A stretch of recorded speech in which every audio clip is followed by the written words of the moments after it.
The human and the work environment. Our bodies are made for physical activity. The human has not developed a lot, physically speaking, for the last 20,000 years. In order to stay healthy, human beings need variation in physical activity and alternate load during work and free time. Otherwise, they run the risk of developing illness due to heavy workload, such as joint and muscular diseases and stress diseases. This is important to keep in mind when creating workplaces and work tasks.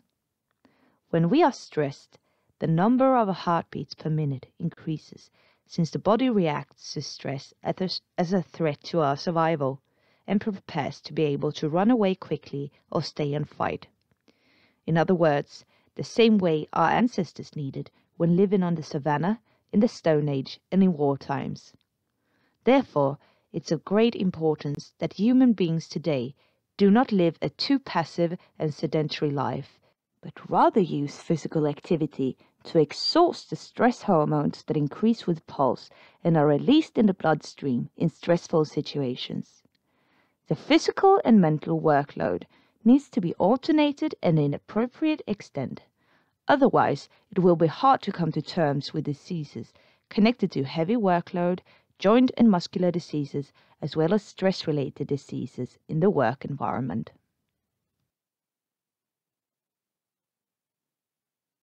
What is work?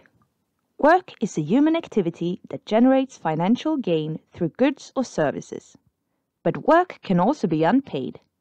Sometimes we count voluntary work, household work, and studies as unpaid work. Work usually gives us an income. However, there are other aspects of work. Work can be said to be very positive since it may provide meaningful activities, social inclusion, and sense of context. These are factors that are important to our well-being and health, both from a societal perspective and for the individual citizen. At the same time, work can expose us to risks. We can be affected by occupational illness or injury, which can lead to ill health and create suffering to individuals and their relatives, to the organization or enterprise, as well as to society.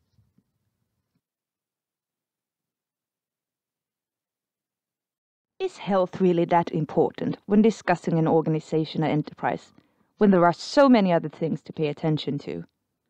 Well, we will attempt to explain the relation between the concepts health and work.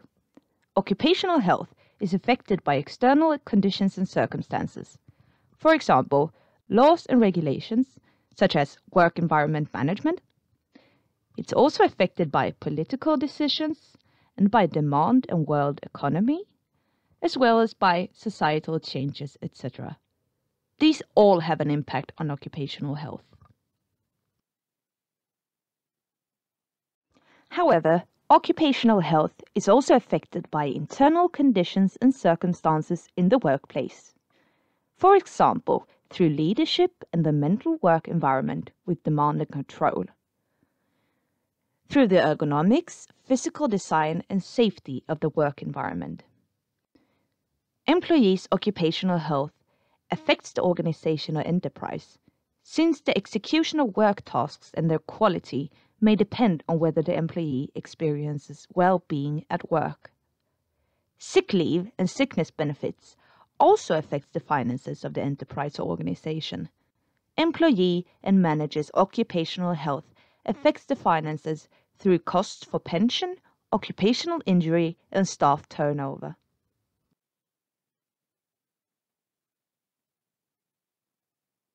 There are different arenas to promote health and well-being in working life and to prevent ill health. These can be divided into 9 different areas. These are self-rated health, diagnosis, illness, and function variations. It is the physical work environment with climate, tear, and injury. It is the mental work environment with demand and control. It is the working hours and the time for recuperation during and between work shifts. It is the personal financial situation, and it is the personal social situation with partner, family, and close friends, and how this affects working life. It is attitudes within the organization, through leadership, if there is discrimination present, and what the social inclusion and support is like. It is our work tasks, whether these are stimulating and offer self-fulfillment through work activities. It is competence, skills, and the possibility for competence development in work.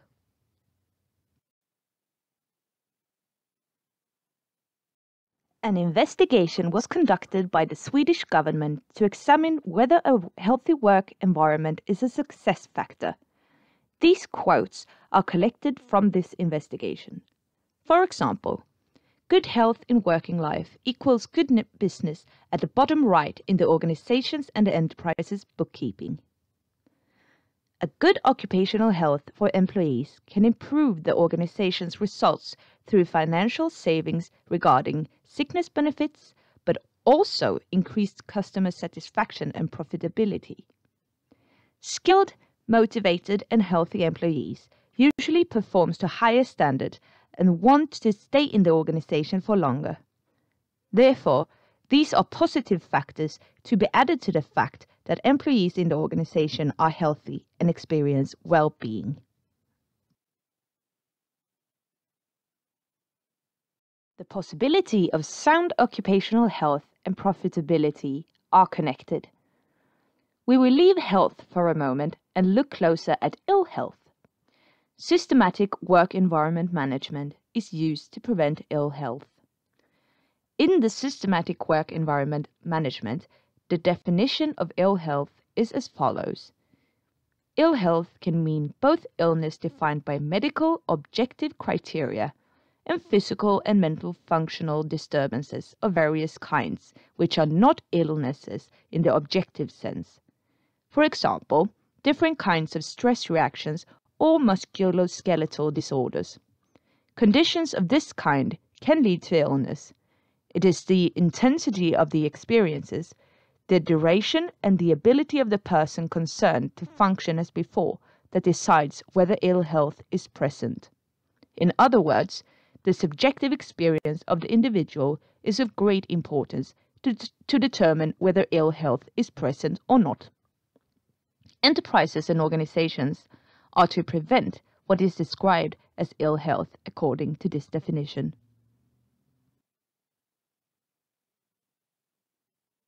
There are some concepts that are usually mentioned on the topic of occupational health and work environment. Work injury is an injury or illness caused by a work-related accident or other harmful impact from work. Some contagious diseases count as work injury. Work injury is, in other words, an umbrella term that covers both work-related illness and work-related accidents. But what does work-related accidents then mean? Well, work-related accidents may be physical or mental injury caused by a sudden event. Accidents may occur to human or technical errors, or by, for example, unforeseen reactions from animals. Cases of acute poisoning also count as work-related accidents, and accidents that happen during work hours but outside the workplace. Furthermore, traffic accidents that may occur during work counts as work-related accidents. Work-related illness, on the other hand, are work injuries that occur in other ways than through work-related accidents. Factors that may cause work-related illness are exposure to hazardous substances, exposure to radiation, one-sided or unusual movements and work postures, vibrations, noise, or infection. In other words, work-related illness is usually developed over a time period, whereas a work-related accident is caused by a sudden event. How does a work injury occur then? An accident is usually defined as a sudden, unintentional event that has harmful impact on people, environment, or property. Illness is usually defined as an ailment that has been developed over time. Furthermore, An incident is usually defined as an event or threatening situation that easily could have developed into an accident or illness, but thankfully did not.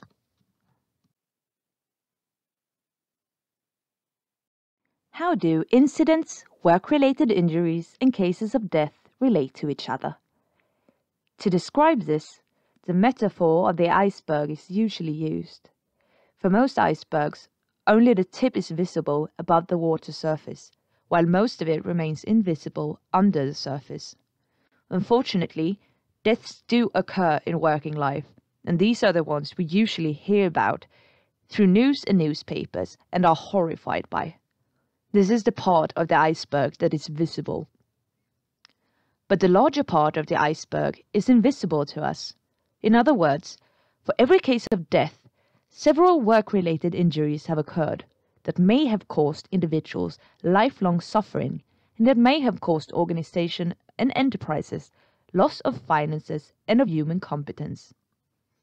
In order to examine the iceberg of occupational injury further, we find the incidents even deeper under the surface. For every work-related injury, statistically speaking, several incidents or threatening situations have occurred that could easily have developed into an injury. When working to prevent accidents and injuries, it is of great importance to start with decreasing the risks of incidents and situations where incidents may occur.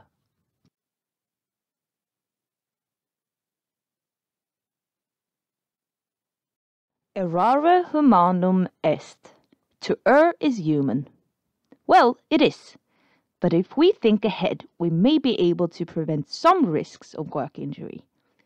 How we act in certain situations is based on knowledge-based behavior, rule-based behavior, or skill-based behavior.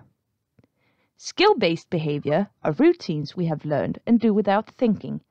We react automatically, like an autopilot. For example, when riding a bicycle, this requires experience and exercise. Rule-based behavior are actions based on rules we have learned and that we have always followed. For example, we stop when we see a stop sign because we recognize the sign and it gives a clue on how to act, and we therefore act accordingly. The more often an individual follows rule-based behavior, the more skill-based behavior it becomes. Knowledge-based behavior is when we are presented with a new unknown situation, where there are no learned rules or skills that can guide us. We make a more conscious consideration of the problem and decision in these situations. There is a risk that we become blind to flaws we usually encounter in a work situation and workplace and execute most actions based on skill-based and rule-based behavior.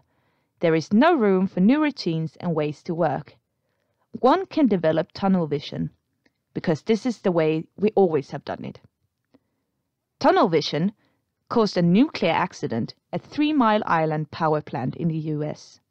An operator persisted for hours that there was a cooler water leak when certain lights signaled, and therefore shut the water off, when really it was the other way around, and this caused a meltdown. Therefore, it is important to continuously manage and reflect on risks and possible situations that may occur, what consequences they may bring, and what actions should be taken immediately and in the future in order to prevent or decrease possible risks. But also exercise rule-based behavior so that people know how to react when a risk is present. For example, in the case of a fire, or a risk of collapse, or a risk of a bull escaping from its pasture. Therefore, these different behaviors are worth using and reflecting on when trying to prevent risks in the workplace and work environment. That the sources of risk are identified, that the possible causes and consequences should be the starting points when planning and implementing preventive actions and measures.